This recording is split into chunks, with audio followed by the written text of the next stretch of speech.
Hey guys, welcome back. So in this video, I am going to show you an interview that I did with the James Project. Tiffany Applegate, who runs the James Project, sat down with me at Zeta Capital. And Zeta Capital is officially sponsoring James Project. So we're going to be making ongoing donations through our DEX once it's live. But in the meantime, while the DEX is still being built, we're donating ourselves individually.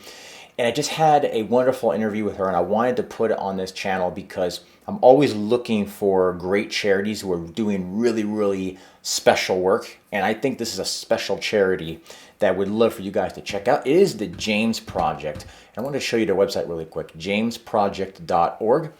And even if you're not in Zeta, that's fine. But check out this charity. If you're looking for a charity that does fantastic work, this is one I would really highly recommend that you look into. They support battered women and children, abused children. They provide education, housing, food. They're self-sustainable with a lot of things they do. Here's Tiffany right here. And you can actually donate if it's something you want to do. You can click donate on the top. I'm going to work on seeing if we can get them to accept crypto, by the way. But at the moment, it's USD and things like that. If you come under here, you can see what we do. And in the video that I'm going to play here, the interview in a moment, we're going to get into all of it, right? She's going to break it down for us. But if you want to check it out and read yourself, this is, again, there's a lot of charities, and I'm not going to name any in particular, that oftentimes you donate to, and a very small percentage of the donations actually go to solving the problem. So that's why, when it comes to charities, you have to be very careful who you give to and things like that. But when I find a great charity that is doing really, really great work, I like to bring them to the forefront. Guys, in crypto, we all talk about trying to change the world and do better things for people. Well, we have to start doing that, right? Because otherwise, it's great to create passive income, and it's great to do well in cryptocurrency and make profits and build businesses. These are all great things. Investing, taking care of your families. Yes, I'm in agreement. However, there comes a point where we have to look at helping other people, right? There comes a point where we have to look around us at the needs of others and the unfortunate situations that they're in and just say, how do we help? And maybe it's not just financially. Maybe you can help in a lot of different ways. Maybe you have a church, right? Maybe you have connections to something. Like in the interview, we talk about the different needs, like with solar panels and self-sustaining farms, and it just all sorts of stuff that can help them. It doesn't even have to be monetary. But again, please look into jamesproject.org, and I'm going to play the interview now. I won't have an outro or anything. It'll end after the interview's finished, but please go ahead and look into them. They're a wonderful charity, and I would really love it if we could come together and support them, whether you're in Zeta Capital or whether you're not. Please enjoy the interview, and thanks for tuning in. Hey, everybody. Thanks for tuning in. Today, I am with Tiffany Applegate out of the James Project. And the James Project, if you guys recall, is the official charity that Zeta Capital is going to be supporting. We thought this would be just a great opportunity to get her on and really just explain more about herself, as well as the wonderful work about the James Project and what they do, as well as for you guys at home to get involved. Tiffany, thanks for joining us today. Thanks for having me. Of course. Thank you so much for taking the time. A lot of people are going to go and look up the James Project if they haven't already, but I think people are going to want to know a little bit about you. Would you tell us just a little bit about yourself, your background, and how you came to get involved in the James Project? Sure. So my background, actually, it's kind of complicated. I started out in the business world, and I was in the secular world, and I got my undergraduate in marketing, and then I got my master's, my MBA, and I was working in the business field and, doing what people do. And then honestly, my heart got gripped and everything changed, and it flipped for me in 2006. It was actually 2005. I was working in the business world and starting my own consulting company, working for a nonprofit out of DC at the time, and starting my own consulting company. And I was invited to go to Guatemala with somebody I didn't know, which was completely out of character for us to do that. I mean, because we used to manage like every penny down to, we're like, we don't have any money. We got this, we got that. And then some stranger goes, go to Guatemala with us, send us a check for $4,500 and, meet us in Little Rock. And we said, sure. And we went with this idea that we were going to go down there and we were going to honestly be a blessing to these kids who had been through horrible things. And we went down there and it absolutely changed our lives. We realized that everything we had been living for, everything we had been working for was just kind of twisted. And at that point, we started seeing things in just a completely different light. It changed the way our marriage worked. It changed the way we interacted with our kids. It changed the way we spent money. And we really felt like at that time, we're supposed to do something more than just run a business. We're supposed to do something more with our lives than just get a bigger house and get another car and get a boat. We're supposed to do something and we started looking at it, honestly, our big issue at that point, it was like, if you look at your checkbook, you can see where your heart is. And we had a problem with eating out. I don't like to cook, and we were eating out all the time. So we started looking at, we could go eat ribs tonight, or I could save a little kid from wondering who's going to get in bed with him. We could buy a new shirt, or I could provide an education for someone. So it really just flipped everything for us. And honestly, that's when we feel like we started living. My husband and I, it changed everything for us. So we began leading teams down to Guatemala on a regular basis. And in 2012, they asked the founders and directors at that time were about to retire, and they asked if we would consider moving down. So we moved to Guatemala in 2013 and took over as directors. There's oftentimes in life, we are going in one direction and the Lord gets a hold of us and it's like, you're going in this direction. That's not necessarily wrong, but I have something better for you. Yeah. So it sounds like that better for you direction from the Lord was the James Project. A lot of people, now that they know more about you, thanks for sharing, kind of give us the overall summary of James Project. How long have you been doing it? Who do you help? What do you guys do? Just kind of lay it all out for us, if you wouldn't mind. We started getting involved with James Project in 2006 when we went down on that first trip, and we fell in love and we believed in what they were doing. We moved down to take over as directors in 2013. And what James Project really is it's designed to focus on James 1:27, religion that God our Father considers pure and undefiled as this, caring for orphans and widows in their distress, and keeping oneself pure from this world.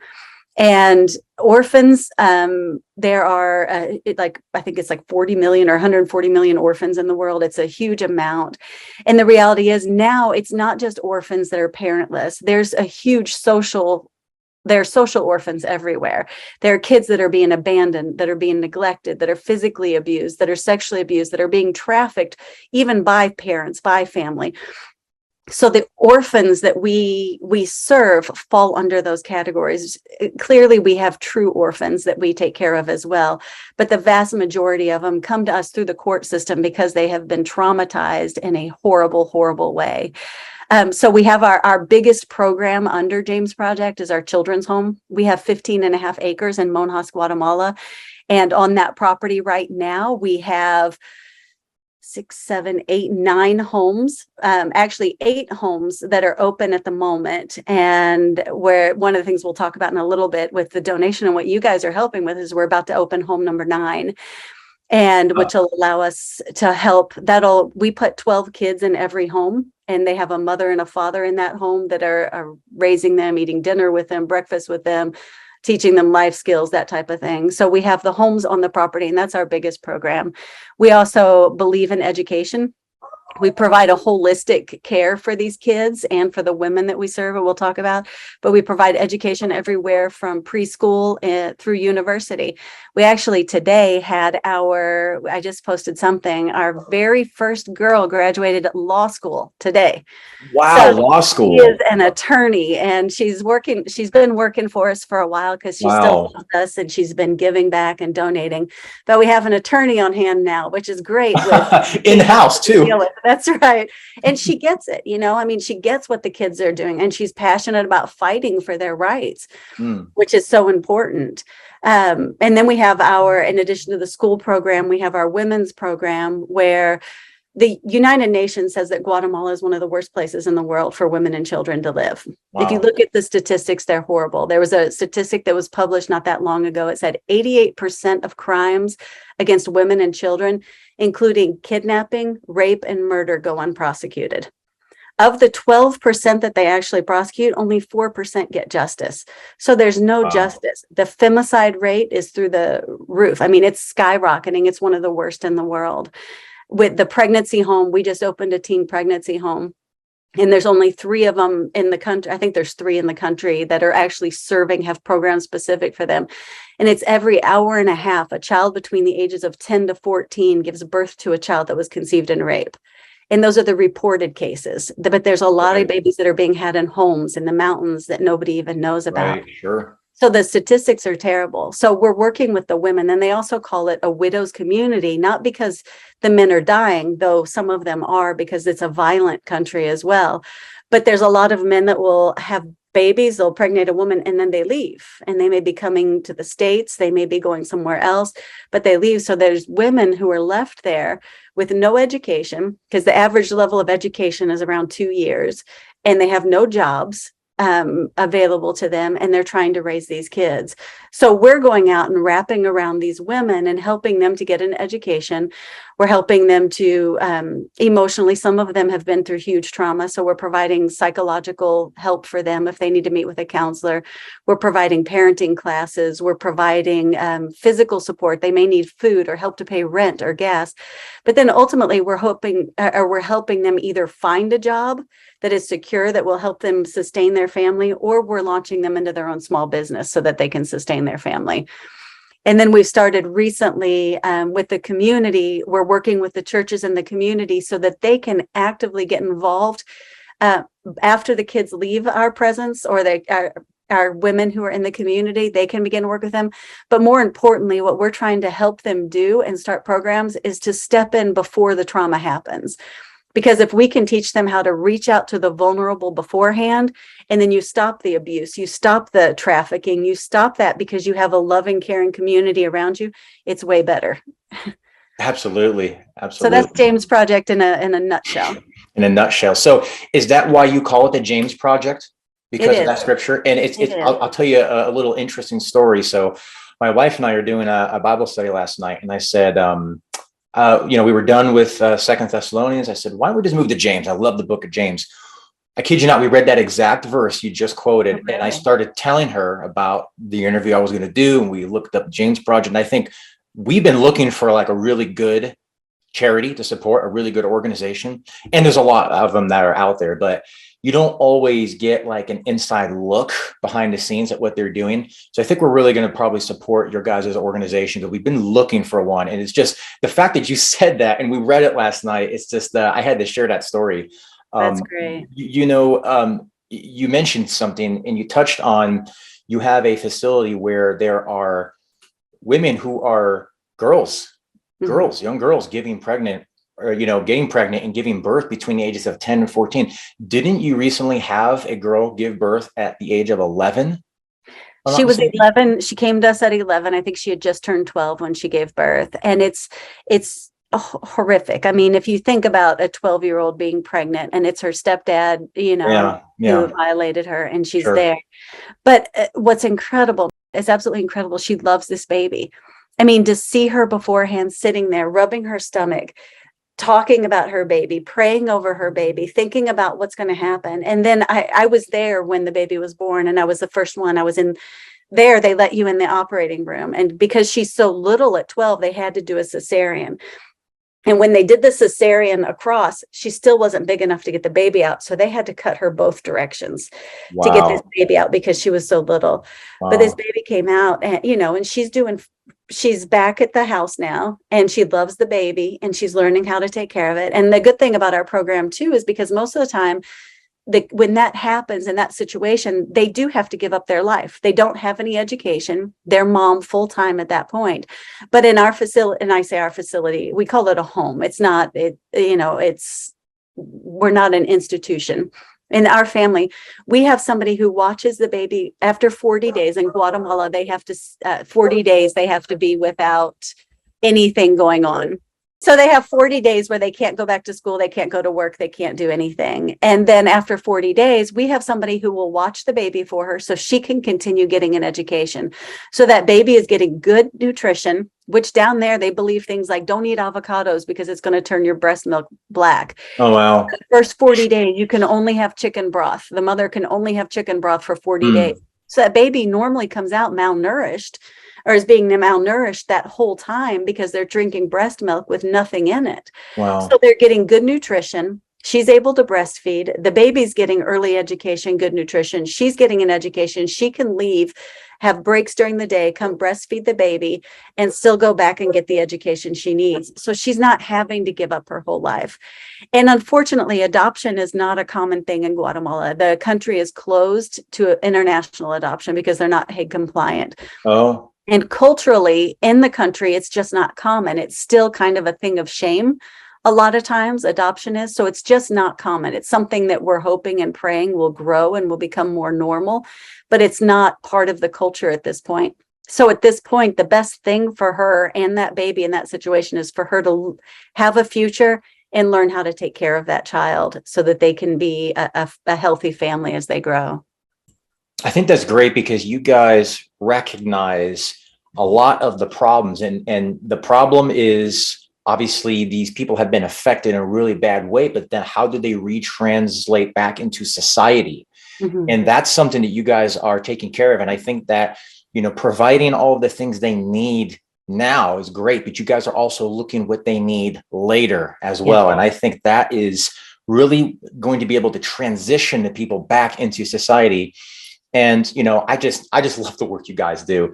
And I think a lot of people are going to ask, there's a lot of charities that folks give to, and I'm not pointing out any one in particular, but they wonder when they donate, what percentage goes to solving the problem versus paying people, which is part of the solving the problem as well, versus marketing and kind of overall operation. Would you mind breaking that down for folks?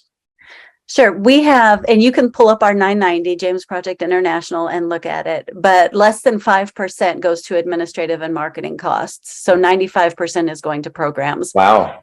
And I will tell you, so the programs, we have staffing under programs because when you have house parents, that's their job, is to care for these kids, to love these Absolutely. kids, the teachers. So, I mean, there's staff that falls under programs, but they are 100% program related.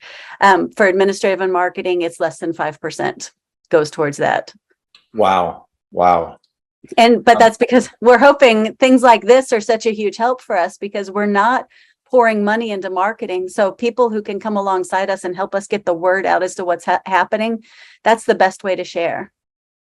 Yeah. And that's something I'll say too, while we're doing this interview, Zeta Capital is going to be helping you guys, right? But it'd be great if the community would come alongside James Project and help as well, right? Because it takes a village and it takes a community to come together to solve these problems along with the Lord's help. So let's come alongside James Project and help them separately from Zeta Capital as well. Here's a question. So if you had to kind of summarize the biggest and I'd say the greatest needs for James Project right now, what are those? I would say right now, our biggest issue has been probably as the same with so many nonprofits right now. COVID has hurt what's happening right now. It's hurt donations. Sure. Historically, we would have 20 to 25 teams a year come down and visit what we're doing, which when you have 20 to 25 teams a year, that's exposure to hundreds and thousands, of people that can spread the word, can share, that are passionate about what you're doing. Because when people show up and they see it and they touch it and they're experiencing it, they see that it's real, that there's, that there's something really going on there and the good that's there. We haven't been able to do that now when we're on year 3 of that. So financially, it has, it's beginning to take a toll, and we're in the process. We have a home that's built and we want to fill it with kids. And we have land, Guatemalan, one of our Guatemalan board members is in the process of donating land for us because we believe in what we're doing. We've seen the results in it. But our land, we've got 15.5 acres, and we're able to serve basically 3-hour radius because we have court appearances sometimes at 8 a.m. And so we can't leave, we don't want the kids up all night sleeping in a car in the middle of Guatemala City or whatever, that's just, we need to make sure we're taking care of the kids. So we have to limit really 3 to 4 hours from where we are. He's donating land on the other side of the country. We're going to have the ability to build a whole other home on that side of the country, launch programs where there's no home in that area right now. There's no place to serve those children. There's no place that's serving the women on that side of the country and the area that we're going to go to. So being able to have the resources to do that would be huge. Yeah, and that's another thing too, for anybody watching this, maybe you have some resource. Maybe it's not just money. Maybe it's a talent. Maybe it's a connection. Maybe it's help with construction, or it could be anything really. So, don't count yourself out just because maybe the funds aren't there. Maybe you have some other way of helping. And some of that is an example of that is there's a guy that here locally in Kansas City who he works for a solar company, and we believe in being as self-sustainable as possible. So we've invested in solar panels. So because energy is so expensive there, sure, and growing our own foods and that type of thing. So he's helping to find, helping to connect us with people who may donate solar panels. And we're looking for someone who can help us do importing because we don't have any idea how to import anything without getting taken advantage of through customs. Sure. So there's all kinds of there's doors that can be open that would be huge.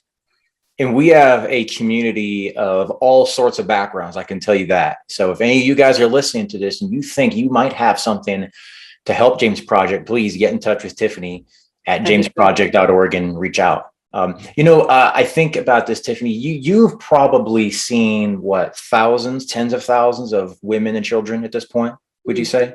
Yeah. Is there a specific story, if you had to just, I know it'd probably be hard just to pick one. Is there a specific story that comes to mind when you think of one story that sort of touches you in a different way or really reminds you of the work that you're doing that you would be open to sharing?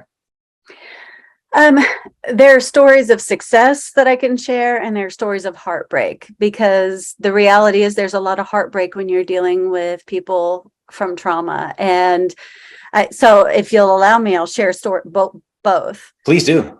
One of the things we're looking at doing in 2023 also is because we need to change the idea around caring for women and children and what that means. And human trafficking is such a huge issue. It is such a huge issue, and it impacts Guatemala in a huge way. We are looking in 2023 at partnering with a human trafficking resource and training center and doing a national conference in Guatemala. Wow. And we've got some big international law enforcement agencies that'll possibly be partnering with us to put that on. What that could do is change, honestly, the heart behind. Our hope is that if we could touch the heart of one judge, of one policeman, of one politician, because there's one story. We had a girl who came to us at 12 and she was being prostituted. Her mom was prostituting her, the neighbors were prostituting her. Everybody knew it. That's why she was with us. When the judge sends them back into that situation, they're like, well, it's her family. She just needs to get used to it. I see. And, and they say things like, well, if they're being prostituted, at least they can enjoy the sex. As if any girl, that's the situation. And it's not. And they send her back home where we know she's being prostituted again. We know that there's things going on, and they won't rescue her because that's just the situation she's put into. So it's things like that where we need to do more. We need to be able to expand and do more in that messaging, because it's heartbreaking when those things happen. It just, you lay awake and you think about this kid that is suffering and just feels so lost, and there's nobody there to save her. A story of success, we actually have one of the women we started working with, and I'm really excited about this, through our Redeemed Women program. We met her to begin with, and she's a widow, and she was in her early 20s, and she had 3 kids. And when we first met her, she had graduated 6th grade. And that's pretty normal. 30% of the people in Guatemala graduate from 6th grade. Only 10% graduate from high school. Her dream was to be able to graduate from high school and be a teacher. That was her dream from the beginning. And we began talking to her. She lives in a rural community, where they get water once a week to the whole community. So you have to collect your water for the week, and there's no electricity at all. So we started working with her in 2018, and the school year there runs from January to November. So I believe she entered her first year of schooling in 2019 because she wanted to be a teacher. So we were sending her back to school, and we found a program that could like fast track her through COVID in a town that has no electricity, where you can't go to school. She had to do her homework on her phone, take pictures, walk 5 kilometers to charge her phone, Wow. send a message. And through COVID, she graduated junior high and high school with honors. So, and then last September, she was ready to start her own business. She'd already graduated. She wanted to start a tienda in her community because they have to walk again 5 kilometers to buy eggs or to buy a bag of water or anything. So she thought if she just had some basic things in a tienda in a little store in her community, that would be a good business for her. And that's a great idea. So we started with an investment, I believe, of 200 quetzales, which is it's less than $30. For 1 week, we bought about $30 worth of supplies for the tienda.